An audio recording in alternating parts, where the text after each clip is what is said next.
টেন্সের আরো একটা নাম দেওয়া আছে সিম্পল পাস্ট টেন্স। এখন সংজ্ঞা, কোন ভার্বের কাজ অতীতে সংঘটিত হয়েছিল বুঝালে তাকে পাস্ট ইনফিনিট টেন্স বলে। স্ট্রাকচার, সাবজেক্ট প্লাস ভার্বের past form plus object plus extension. Example, এটা নেগেটিভ করতে হলে অক্সিলারি ভার্ব ব্যবহার করতে হবে।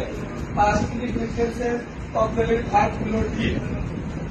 Did not come. যখন ডিড ব্যবহার করা হবে তখন মূল ভার্বের প্রেজেন্ট ফর্ম ব্যবহার করতে হবে।